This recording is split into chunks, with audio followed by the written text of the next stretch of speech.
Headline: Abandoned DeFi websites used to host crypto wallet drainers.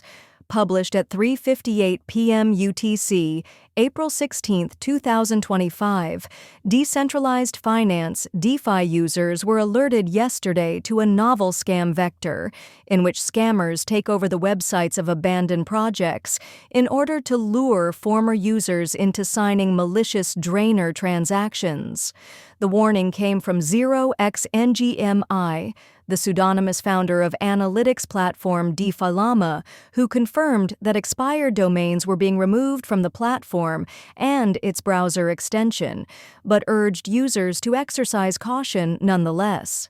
This passive tactic differs from more common scamming methods, which usually require active participation from the scammers themselves.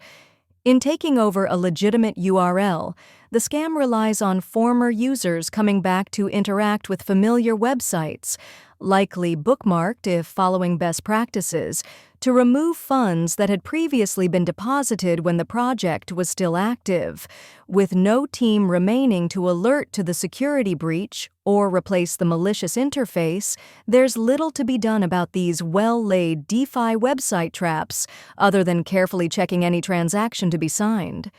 One Maker/Sky community member points out that the official domain name of now-defunct Maker sub-DAO Sakura is currently available for just a penny. What are front-end attacks? As opposed to closed-source centralized crypto exchanges, DeFi protocols run directly on blockchains such as Ethereum or Solana.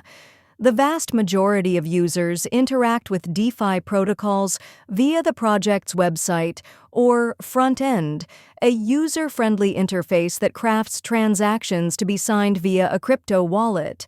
It's technically possible to craft transactions using other tools, including block explorers like Etherscan, but this is uncommon. Unsurprisingly, the front ends themselves are an attack vector for would-be hackers.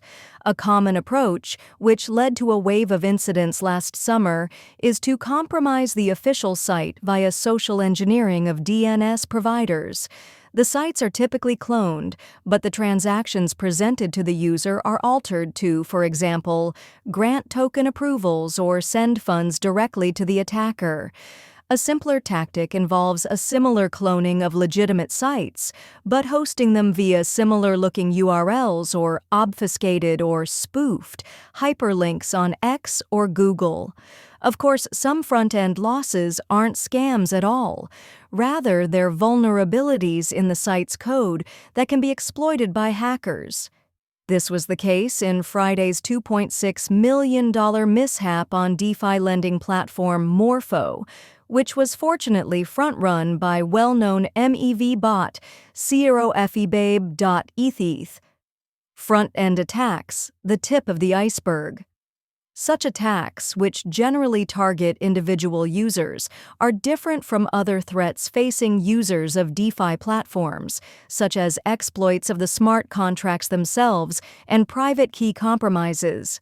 These often lead to larger losses when the assets hosted within the project's contracts are drained all at once. Just this week, both of these types of incidents have led to significant losses.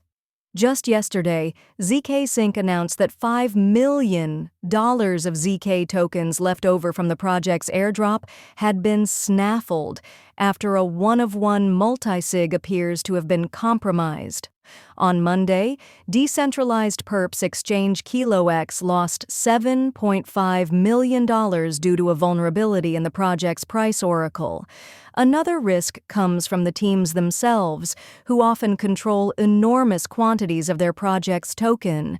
As we've seen in the past few days, teams can withdraw liquidity at a whim or sell tokens OTC, which can result in wild price swings when leveraged positions on overvalued tokens blow up or even get hacked themselves.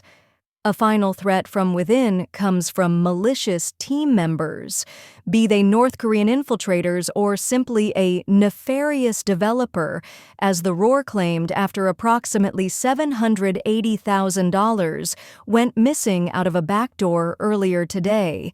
This recording is AI generated.